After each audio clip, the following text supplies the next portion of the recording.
In this video we are being dangerously cool with this 1974 Volkswagen Type 2 T2 camper thing.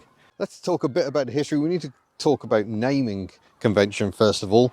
This is a Type 2 because the Type 2 was the commercial range of vehicles based initially on the Beetle platform, although they had to beef it up quite considerably.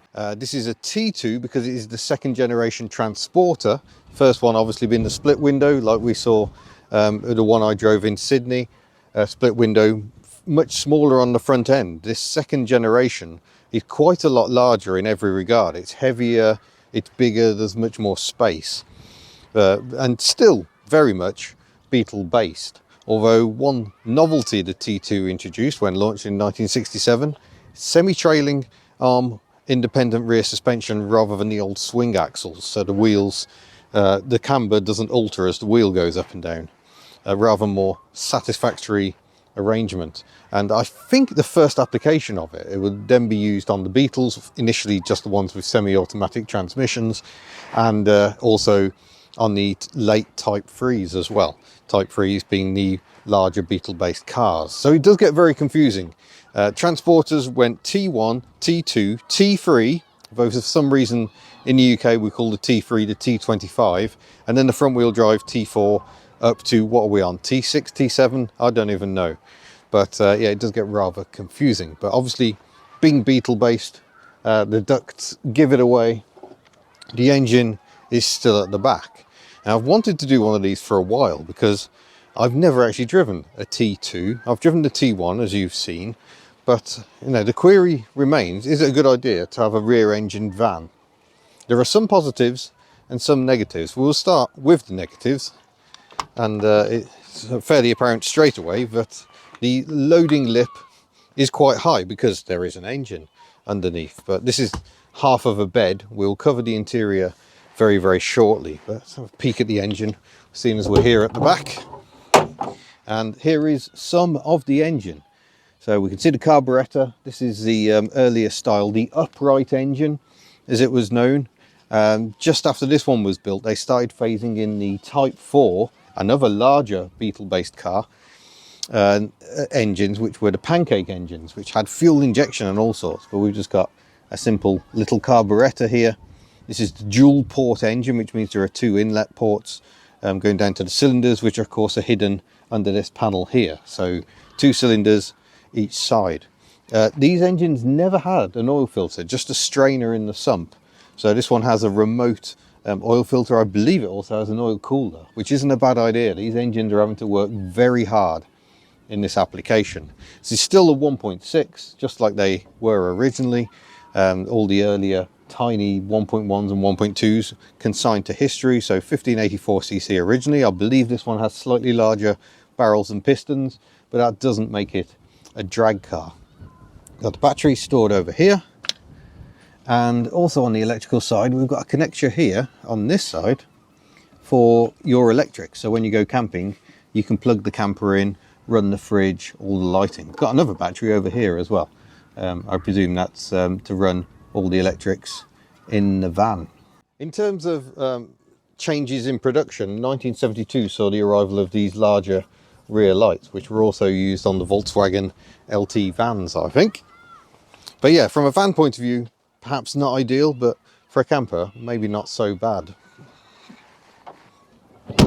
Getting in is quite nice, but we'll just take a quick look at these clearly Porsche inspired seats, which have been trimmed very, very beautifully. We'll talk more about trimming very shortly, but yeah, getting in is quite peculiar because the wheel arch is here. So I'm gonna slide in like so and pull the door, clunk, and here we are in the driving position. And it is a very upright one, as you'd expect. This one has a custom gear knob, which is slightly weird, but does fit the hand quite nicely. We've got a detent for selecting reverse gear. This is the handbrake, which you twist and push in to release. The gear pattern would originally have been quite on the slant like that, but this one has been modified slightly and it's much more straightforward. Controls, pretty conventional. We've got indicator stalk left, wiper control to the right. The washers are not conventional. We'll get to those in a moment. I do like we've got this little warning here. Fahren nur mit Vergelter Scheibertür. Is that good? Drive only with sliding door secured. We'll show you what they mean by that in a moment. Other switchgear, we've got the random does nothing button. Presumably that would have been an interior light. At some point we've got the old hazard warning. That's a proper relay. You can almost feel that. Cigarette lighter. Unfathomable heater controls. There's no indication of what they do, which I find a little weird. Over here we've got a control for the lights. That pulls out. And I think main beam is done on the stalk. Yeah, there you go. You can hear that relay clicking. And we've got the horn on a button here. Presumably only when you've got the ignition on. Oh, wow. That's fantastic. Gauge straight ahead. I've just got the speedometer here. It's got well, this one says temperature, but I don't know what that relates to. I don't know if it's got cylinder head temperature or an oil oh no, oil temperature, isn't it? That's why we got that. So we've got an oil temperature gauge. That's quite a useful. I think that would just be blank normally. Fuel gauge is over here, along with the lighting, like so. We've got little vents on the dashboard. We haven't got opening quarter lights, so that's a bit of a retrograde step. But we have still got a very nice winding mechanism, and this beautiful Mountney classic wood steering wheel is obviously not standard fit, but it's really nice. It feels lovely to hold. Very, very pleasant indeed. Walk through capability to get to the back, of which we will discuss momentarily. But yeah, it's a really nice driving position, good visibility, and yeah, a really nice place to sit. Very characterful. We shall do a windscreen wiper demonstration because that would be a very good idea. Pop the ignition on again, and the washers, there is a little valve down here somewhere. Tim may have tucked it away, but I can't actually see where it is. Okay, the windscreen washer system is you pump it up with a foot pump to get it pressurized, and it holds the pressure for about 5 minutes, but we might get lucky and be able to do a windscreen washer demo. Yeah, the pressure has already ebbed away. Yeah. And then the wipers operate like so. Left-hand drive wipers on the UK market transporters. I'll just move them down a bit like that. They changed the wiper pattern over for Australian built ones to meet demand. So I've got a corner of disappointment here that would be absent on an Australian one. But yeah, it's the most random way of powering the washers. Beetles did it with a spare wheel, but I don't even know where the spare wheel is stored in this vehicle. I think sometimes they had it up at the front here, and it's quite common to see them modified with the front wheel mounted on the outside at the front. But yeah, why not just use electric one? Slightly over-engineered. And talking of over-engineered, we have the rear door. So you close the door like so, but then you, oh, he says, and then you have to do this, click, and that's what actually locks it in place. So quite an elaborate mechanism. But I'm going to hand over for the interior view of this rather pleasant camper conversion. So, welcome to the interior of this absolutely beautiful van. So they've recently had the upholstery done by a company called Needle Rock, and they do upholstery repairs and whatnot. It's absolutely beautiful. The stitching, the piping, really, really nicely done, all colour coordinated with the door panels and so on. So this is a 4-berth camper. For me, it's probably about 6 of me, but 4-berth, and we are assured that you can get 4 adults in here. It's all quite simple, quite functional. You've got your gas bottle just down here. This is an airlock cupboard, so I'm not going to embarrass myself and try and open it because I'll probably be yanking on it, and also I don't want to break it. So here we go. We've got a storage here with a little drawer on the top for all your utensils and so on. Ooh, I'll push that back in again. Lovely to have these doors that lock like this because, of course, when you're moving, they don't open.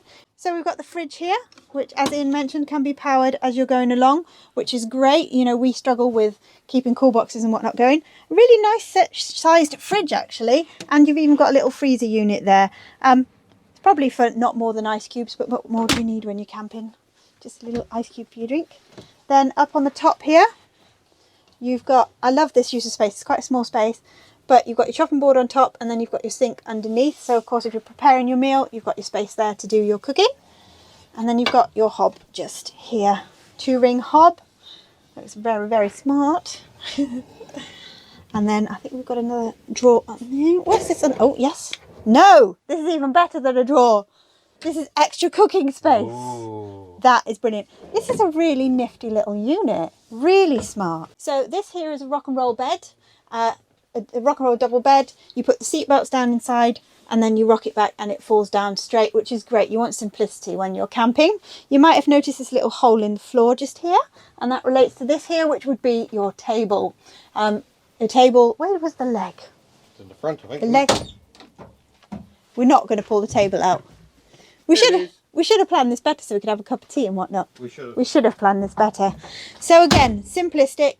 Pull down the table, stick the leg in, and you've got your dining space, which is excellent.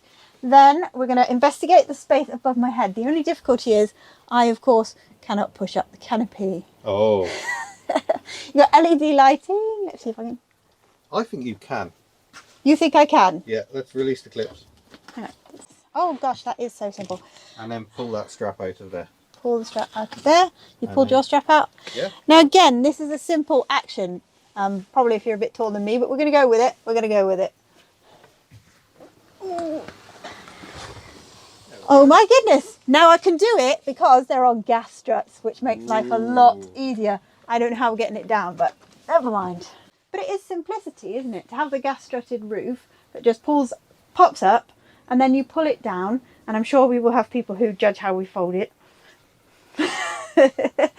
But you pull it down, you tuck it in, and it's a hard top on top. So it's really simple. The curtains are also in here. You just attach the curtains, same as we do with Bob when we're bobbing along. And then you've got all your electric hookups and so on. So I mentioned the electricity. You've got a socket down here and also a cigarette lighter as well. Very simple. We actually have one of these in Bob, don't we? Mm-hmm. But we haven't really investigated it. This is simple. Switch it to van, and then ooh, the lights are touch. Woo! Look at that, smart. Touch LED lights, super, super smart. There's one there. Ooh, under cabinet lighting.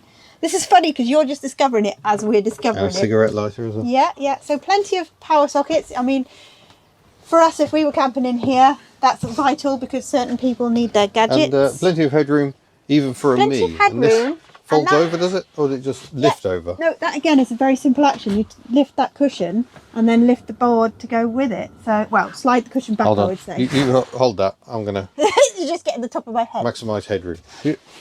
Oh, there we go. So you just scoot it back so there. Simple. And then you got plenty of headroom for your cooking. Ian. I didn't break it. Isn't it? I mean, what a lovely space. Yeah, right. I'm going to try and demonstrate this now. Okay, Ian's going to demonstrate the rock and roll bed. Because I folded the seatbelts through. So, ooh. Oh, that's massive. Oh, that's a big old bed. Can you imagine just lying in there? You put a little screen up here. Yeah, look at the stars. I was going to say if it's night time. Then better watch Netflix. But yeah, Ian's 5'9", and you're quite comfortable in there, aren't you? Yeah, loads of room. Loads of space, and the top bed is very spacious as well. So, for adults, you'd have to know each other very well. You would have to be very good friends. Very good. Perhaps friends. 2 good friends. Oh gosh. Oh gosh. What are you inferring? Yeah. It's simple. And the brandy is not simple enough for me. What am I doing? Oh, The difficulty we see when we go to campsites is some of the setup for some of the campers and whatnot is horrendous. Like people are there for hours. I'm going in. Setting up. Oh god. Oh god. Oh yeah, there's a space there. Oh. Oh. How are you? He's very comfortable. I think you go the other way round, love. I think that might be a good idea. I think you definitely go the other way round. Oh my goodness. Oh gosh. Oh, that works better. Yes. And then you've even got things so you can pull yourself up in the morning. Is that what it's for? No, I think that would just crush you. Are those not the handles for retracting the roof? Yeah, but I believe this panel all opens as well. So Yeah, it looks like it does. lovely doesn't it? fresh air. How no? Oh, now what about that for a spot for laying in bed and watching the stars? You got this. Hey! Oh yes. There you go. And the seats go. All the legroom in the How world. comfortable is that? Yeah, it's only got lap belts, but it has got them. They're a bit tucked away. And you could cheerfully have your table up and play card games or have a cup of tea Yeah. while you're motoring along. Or we could just go for a drive. All right. You're forgetting something. Oh yeah. Just before we start filming the drive, do note the pedals. They're not exactly ideal for heel and toe. The clutch, you have to come all the way up here to get on. The throttle's down here, but the brake is all the way up here. Slightly peculiar action on them. It's pleasant enough, just a bit different. But we should be able to go super fast today because I noticed the window winders have been drilled for lightness. Right, let's fire up the flat 4 engine. There we go, burst straight into life, and it's so distant because it's miles away behind us, all the way under the bed in fact. There is a slight peculiarity, but the gear lever when you put it in first hits the handbrake. So I think I'm going to go against conventional wisdom and take the handbrake off so I can then put it in first gear. Peculiar, but on we go. Move this big wheel. Really are encouraged to feed the wheel in this thing. Surprisingly peaceful because the engine is so far away. We'll take the scenic route through the harbour. Not through the harbour. Not literally. It's quite wet. Yeah, it's quite wet, and a big drop down as well. Yeah, I don't fancy that. So yeah, first gear is understandably very short. These were originally around 50 brake horsepower, I think. 47 upon launch in 1967. And quite common. There's one just here as well. That's like that's a full Westphalia conversion, that one. It in its entirety looks very fresh, very clean, and it's been engineered by Tim at Cambrian Classics Limited. So oh yeah, he's had the engine out and he's given it a good old going over. And made it more user-friendly as well. You know, things like putting in the oil filter and whatnot. I'm loving this. Look at this working Picasso. Love it. On an 03 plate. Shall we take a swing over Lambert way instead? Ooh, I was going to go way. along the coast road, but it's looking quite busy on the coast road today. Do you know why? The steering is because it's sunny. It's one of the 3 days of sunshine we get. You were talking about steering. Yes, steering is nice and light. It's a steering box setup, but feels very planted, and the steering is a lovely weight because, of course, all the mechanical weight is at the back of the vehicle. Feels odd to be revving an engine so high in second gear in a 20 limit and not be breaking the speed limit. They are very low on the gearing, as they need to be. But yeah, these vehicles were so immensely popular, and with good reason. They, because they were developed from a car platform, they're just that bit easier to drive, I think, than a lot of vans at the time. Obviously, by the time the T2s came into being, the Ford Transit had arrived, which was much more car-like again, but very, very different to these. These were so iconic, and that is reflected in values. Values have risen to an extraordinary level now, so these are not cheap vehicles. But European production of these ended in 1979, the last one made in Germany, but they were produced all over the place. Melbourne actually produced them, in Australia and South America, of course, where I think the last one of these was produced on the 31st of December 2013, I think it was. Don't change for a bit more oomph. Oh yeah, there we go. Yeah, you don't buy one of these for speed. They don't really know the meaning of the word. It's really peaceful and a comfortable ride as well. Yeah, the ride's really nice. Torsion bar suspension on these, just like the original Beetles, albeit with that semi-trailing rear suspension improvement, which makes such a difference. Makes the handling much more predictable. We're up to 50 miles an hour, and as you can hear, the revs are piling on a bit.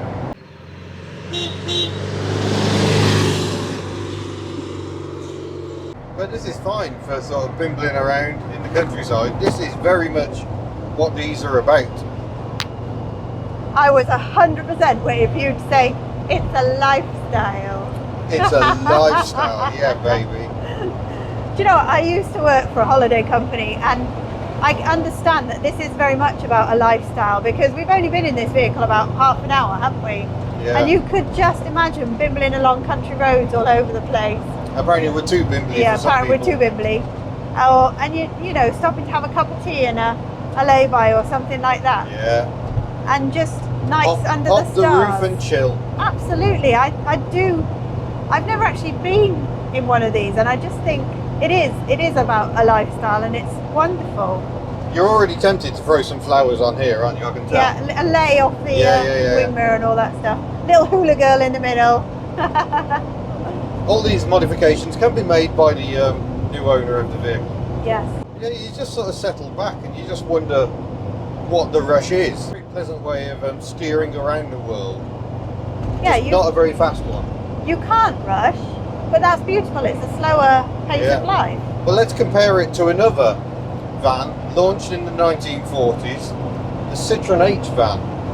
Now, obviously, I've done a fair few miles in one of those, and they are a very different kettle of fish. Nowhere near as relaxing as this is.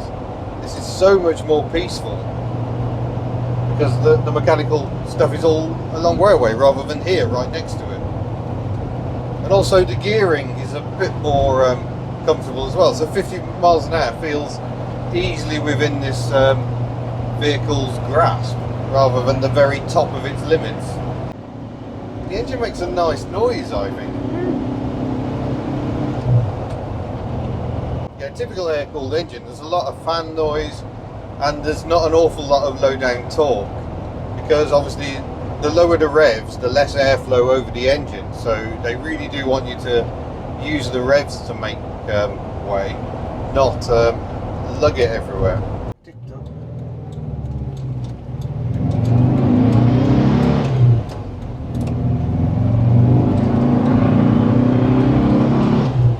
That's 25 miles an hour.